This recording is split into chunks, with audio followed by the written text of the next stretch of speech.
same house, no information is given about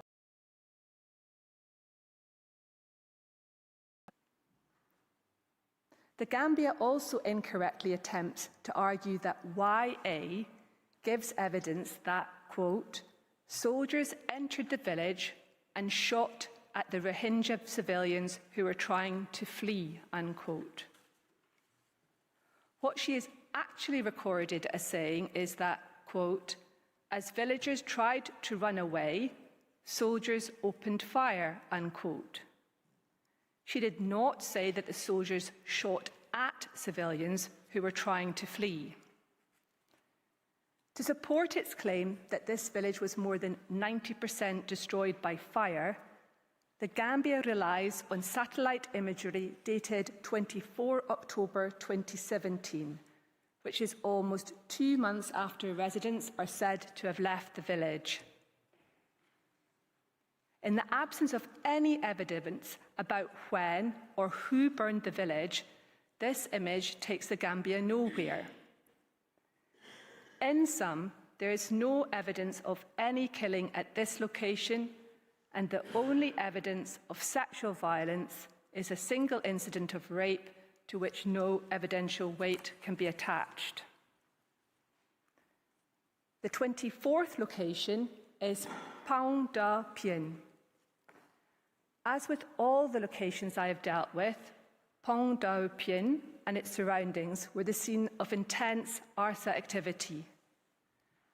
When addressing the court on events in Maung Nu, Mr. Blom-Cooper described the ARSA attacks which took place in this location, and I won't repeat this evidence.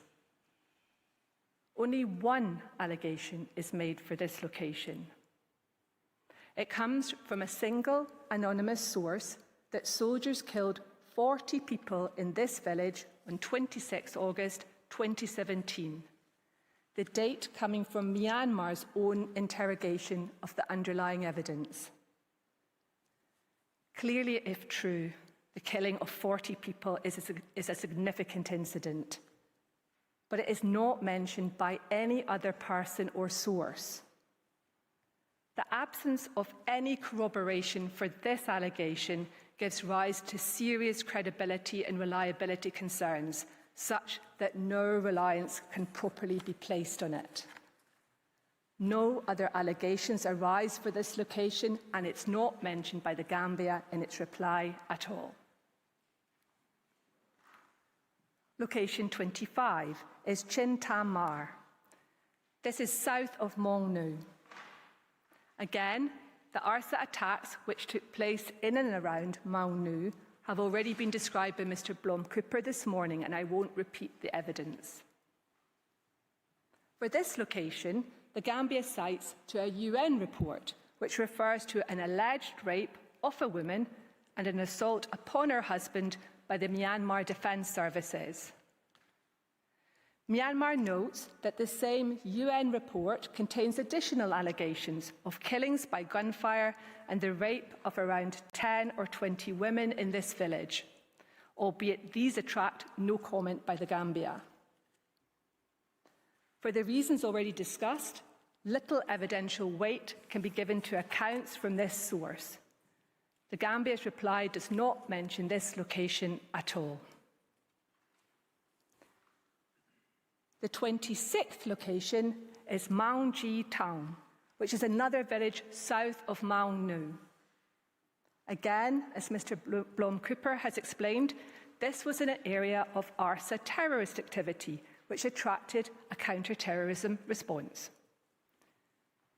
The Gambia makes two allegations for this location: that children were thrown in the river and that 13 females were gang raped. Myanmar identifies a further two: another allegation of gang rape of one individual and an allegation that 25 men were arrested and beaten. None are said to have been killed. All the allegations come from the FFM report. For the reasons discussed, no evidential weight can be given to that source. In addition, when the claims are interrogated, the difficulties in placing any reliance on them or fitting them into a pattern become clear. Specifically, the allegations concerning the children and the group arrests are undated, while one allegation of rape may date from 2016 and the other from August 2017. The alleged rape of 13 women is actually the account of a single individual, with no information provided about what happened to the other 12. Overall, there is no evidence that any unlawful killings took place in this village. The Gambia does not mention this location in the reply. Location 27 comprises two villages, Tang and Maung Nu. Given their proximity to Maung Nu, events in these two villages must be considered against the backdrop of the arson activity in that area already described by Mr. Blom-Cooper. Tang and Maung Nu are each mentioned only once by the Gambia. Each mention appears to be designed to shock, with the shock value obscuring the low evidential value of the allegations. In Tang, the Gambia alleges that the, quote, Tapito abducted girls, cut their breasts and vaginas and beheaded them, unquote.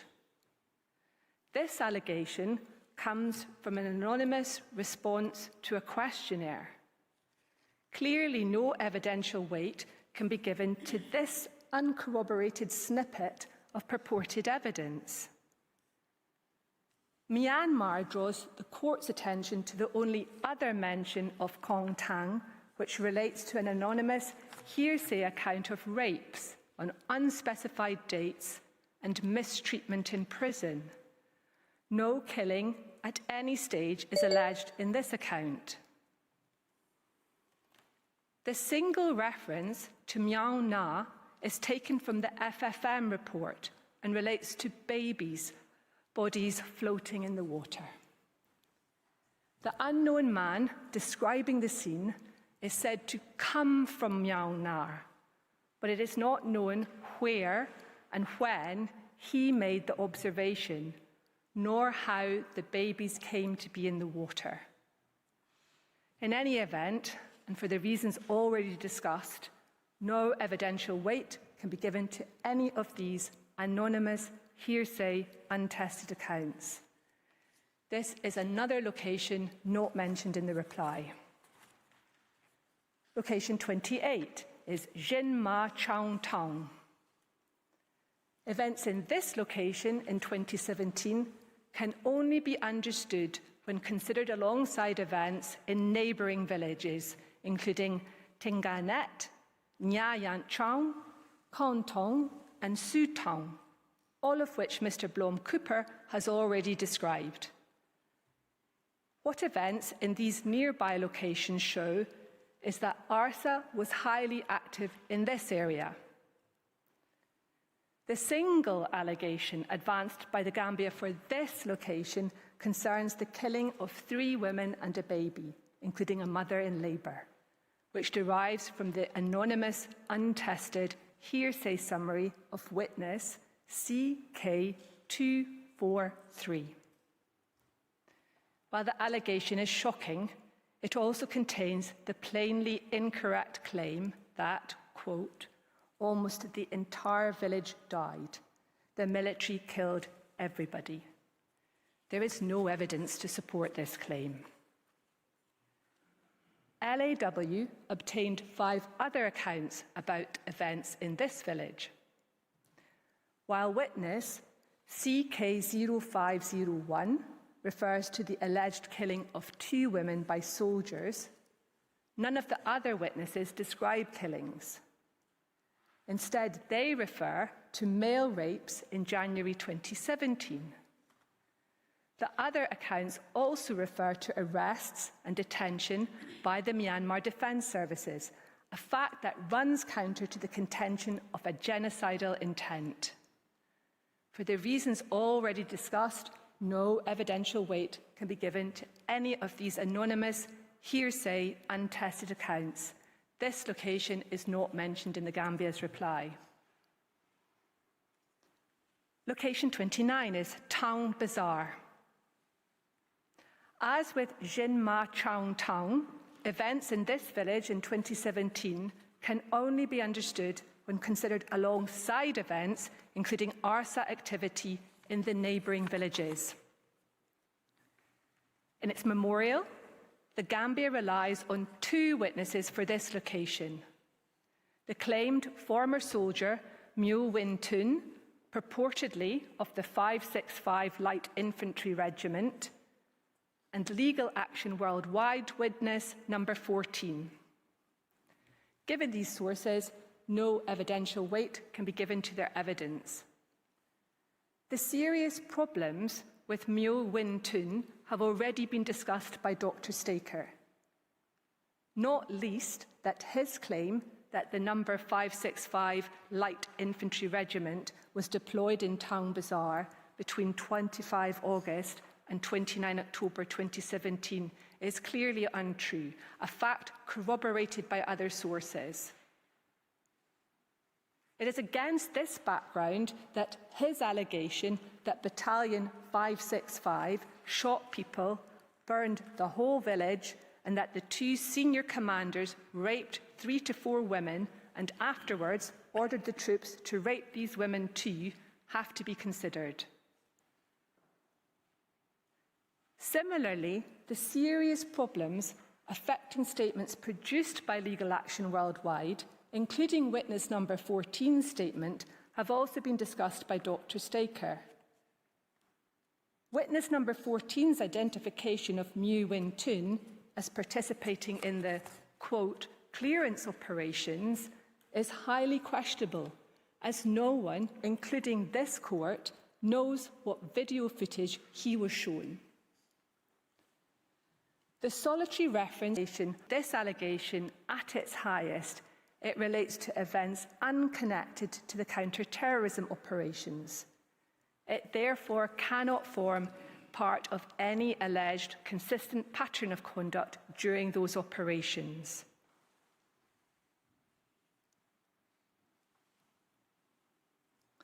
Location 30 is Tinbu.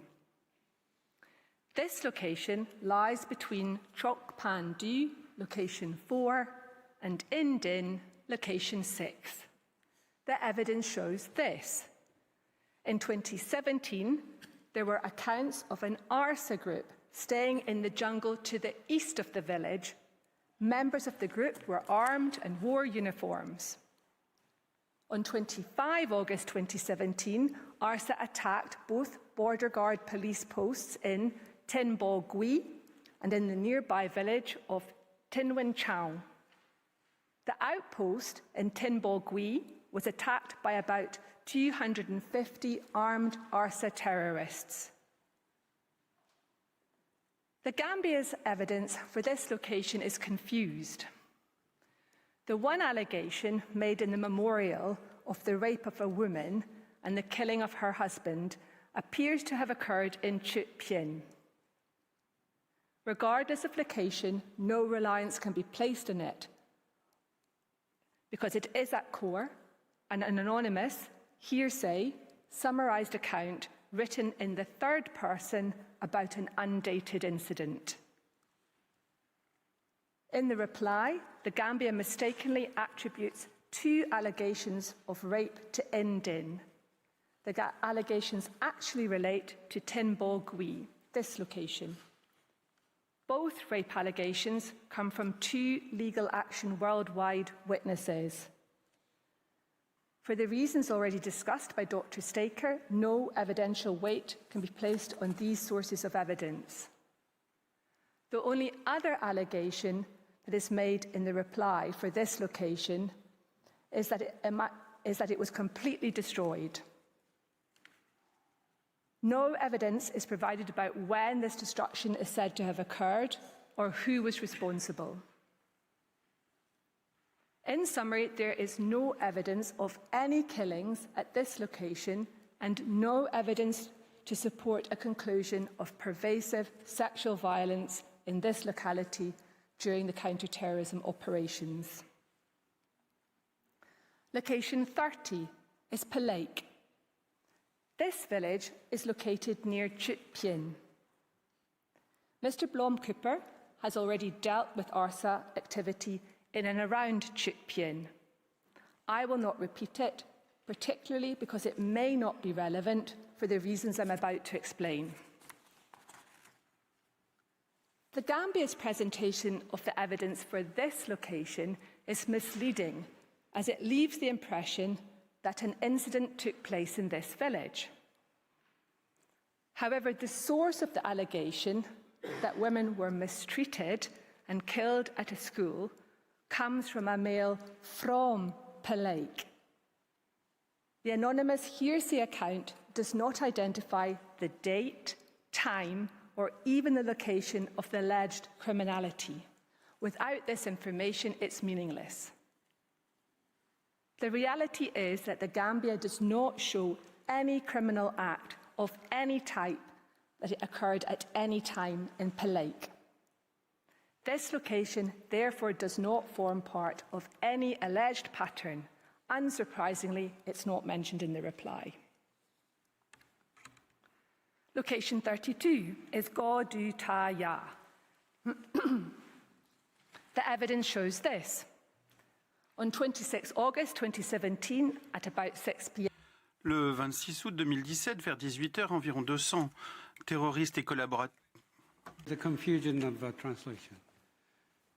So please check your channel. Thank you. My apologies, Mr. President.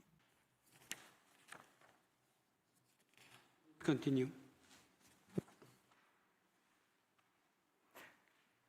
On 26 August 2017, at about 6 p.m, some 200 ARSA terrorists and collaborators fired upon 16 police officers near to the Godu Taya police outpost and set off 3 mines. Some 20 minutes later, there was another ARSA attack on the police outpost. In September, November, and December 2017, there were around 26 arrests in Godu Taya.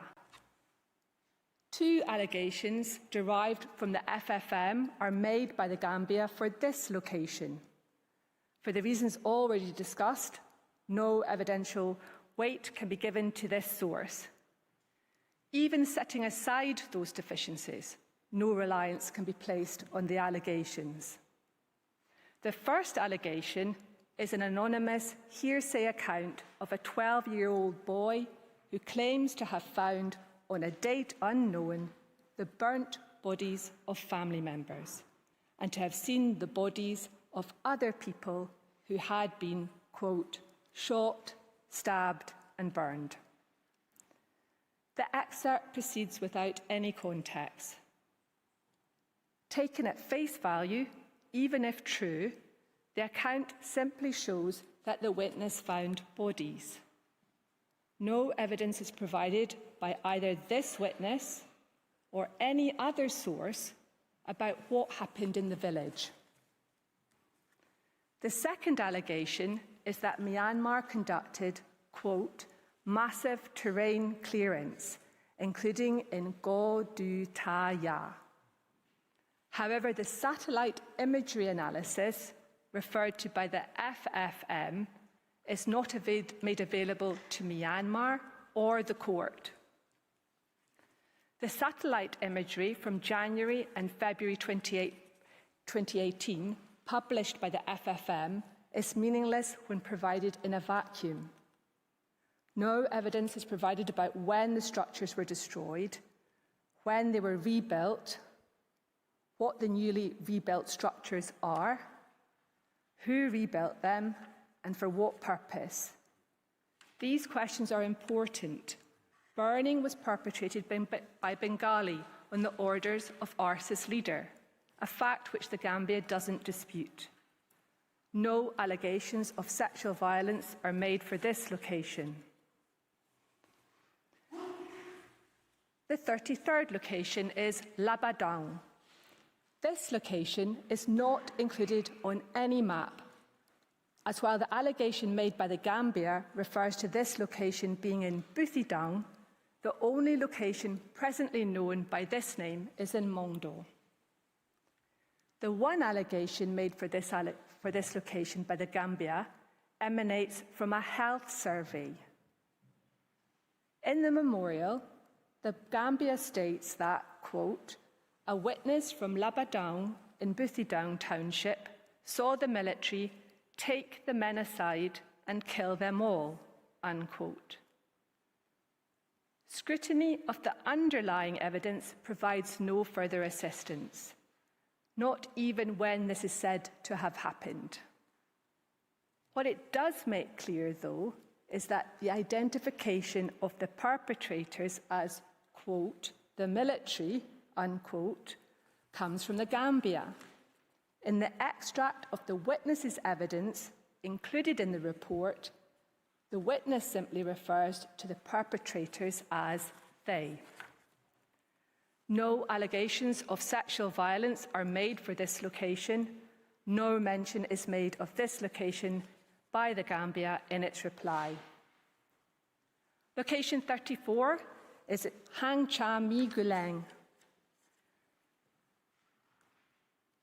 According to the witness relied on by the Gambia, this location is in Buthidaung Township. No map has been produced for this location because no location is presently known by this name in that township. The Gambia's allegation of the mass killing of males in this village is based on untested, anonymous, summarised reports written in the third person, apparently emanating from two individuals. No date is given for one account, save 2017. While the allegations are clearly appalling, their shock value alone does not render them credible and reliable. For the reasons already explained, no evidential weight can be given to these anonymous, hearsay, untested summaries. Of note is that both accounts allude to a wider context. CK0156's account begins with what appears to be an oblique acceptance that an armed battle had at least been taking place before the Myanmar Defence Services entered the village. She describes the day when, quote, the fighting began. Similarly, TS0804 explains that, quote, it was at about 3 a.m. when she awoke to the sound of gunfire. The shooting was coming from the direction of the military camp.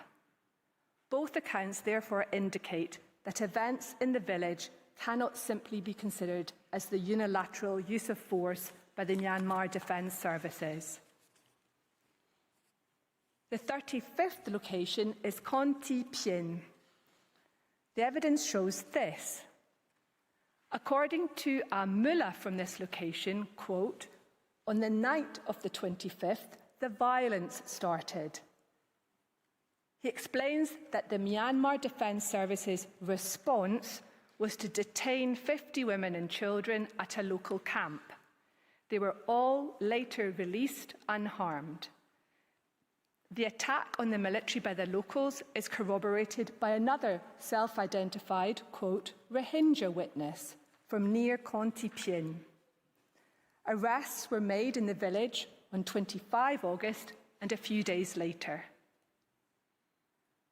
Notwithstanding that this location was the scene of terrorism and counter-terrorism operation, it merits only one mention in the memorial and is the subject of a broad, unspecific, catch-all allegation in the reply.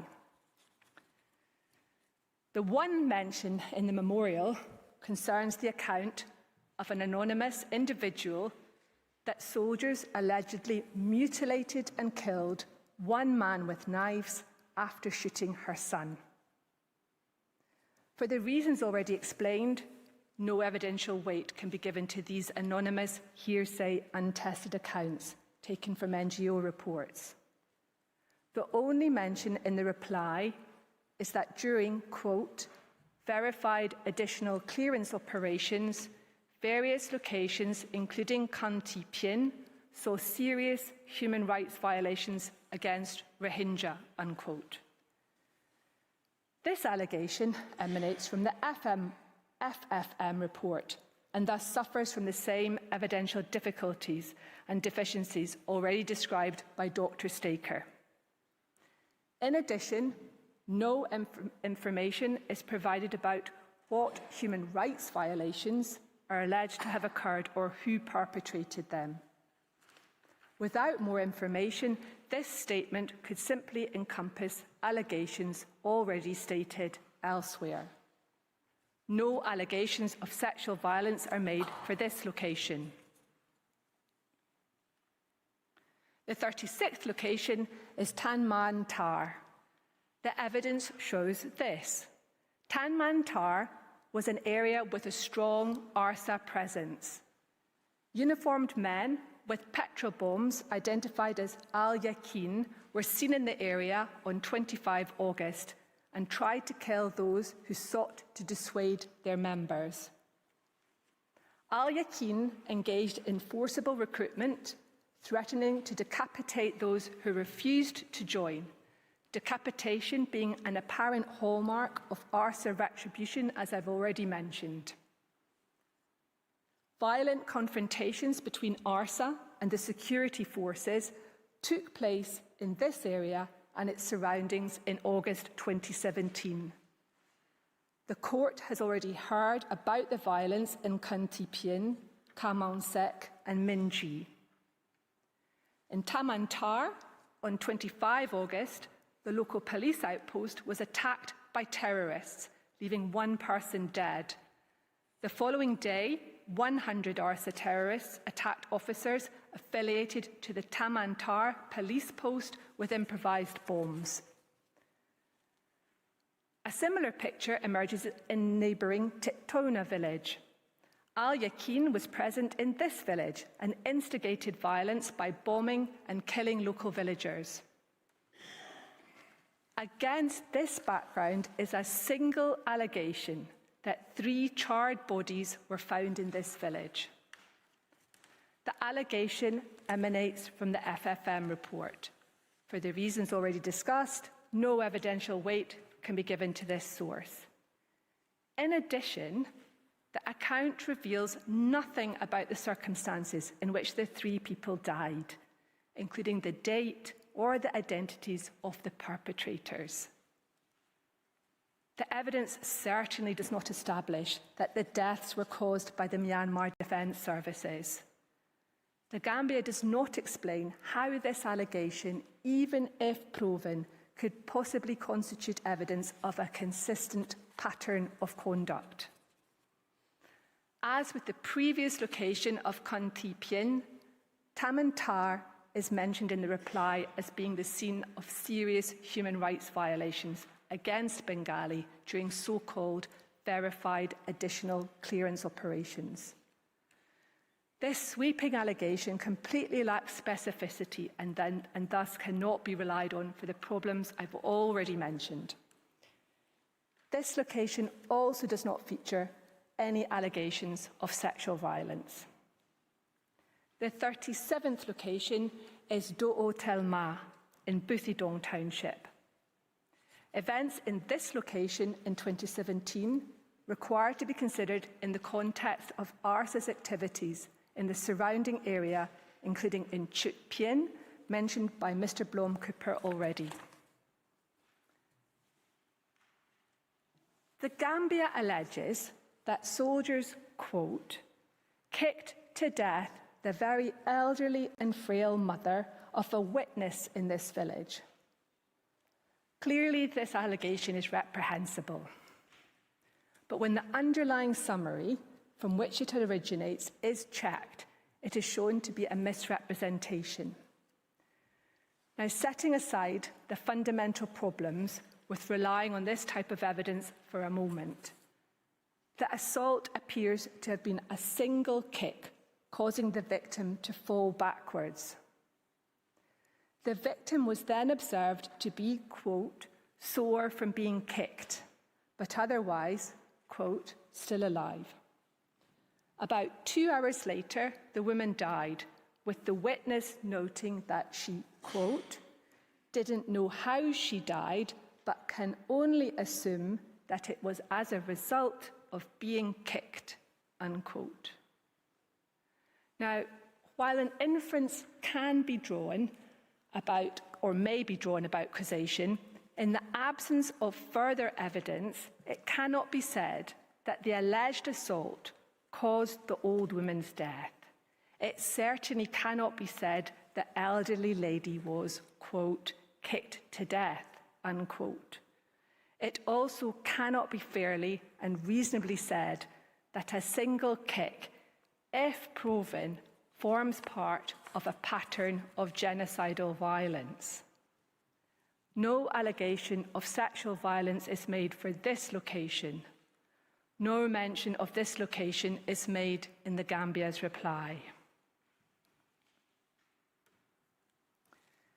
The next 3 locations, locations 38, 39 and 40, are linked by the Gambia's claim that they were the scene of, quote, extreme brutality, sexual violence and destruction, despite the fact that there were no ARSA operations there. As I'm going to show, both aspects of the Gambia's claims are wrong. First, ARSA was active in and around all 3 locations. Second, there is no credible and reliable evidence that any of these locations were the scene of such violence. So turning to the first of the 3, location 38, which is Color Deac. Claim 1 by the Gambia is wrong. ARSA killed 5 Danyet villagers in Color Deac in late 2017. Claim 2 is also wrong. The Gambia's only allegation for this village is that it was destroyed by fire. To prove this, the Gambia provides 2 satellite images dated 26 December 2016 and 24 October 2017. No further evidence is provided, including who may have been responsible for this fire damage or when it occurred, save for the long stop date of October 2017. No evidence is provided that any damage occurred before the village ceased to be inhabited. This is clearly insufficient to discharge the Gambia's high burden of proof. Moving to location 38, Tapito. The Gambia confuses 2 different villages with the same name. I will therefore deal with both locations. So Tapito is being counted as 2 locations. Regardless of whichever village the Gambia wishes to refer to, none of its claims are correct. Dealing with the village in Maung Nu township first. As can be seen on the map, this Tapito lies between the villages of Alel Ten Chau, location 2, and Mien Hlut, location 3. As I've already described, ARSA was engaged in serious terrorist activity in both these villages. The single allegation for Tapito in Maung Nu comes not from the Gambia, but the FFM. The allegation is that military personnel set fire to houses in the village and that an 80-year-old woman who was unable to run died in the fire. For the reasons already discussed, no evidential weight can be given to this second-hand account of what an anonymous person is reported to have said to the FFM. In any event, even if true, this evidence does not support the conclusion that this single tragic death was the result of an intentional killing by soldiers. It does not fit the Gambia's claimed pattern. Turning to the other village with the same name, but in Rathidong township. This Tapito lies close to Chint Tamar. Mr. Blom-Cooper has already dealt with ARSA in Chint Tamar, the short point being that ARSA was active in this area. Based on 2 satellite images, the sole allegation relates to fire damage in this village, but no evidence is provided that such damage was caused by the Myanmar Defence Services. No evidence is provided about when, before 26 December 2017, the damage was caused. No evidence is provided that it was caused at a time when the village was inhabited. Again, in respect of both villages with the name Tapito, the Gambia fails to discharge its high burden of proof. Location 40 is Pake Chang. Claim 1 by the Gambia is wrong. ARSA was engaged in serious terrorist activity near this village. Pake Chang lies close to Tinganet, Nga Yan Chang, Kon Tong, Su Tong, and Maung Nu. Mr. Blom-Cooper has already discussed ARSA's activities in and around these locations. Claim 2 is also wrong. The Gambia presents no evidence of any violence by the Myanmar Defence Services against any person in Pake Chang.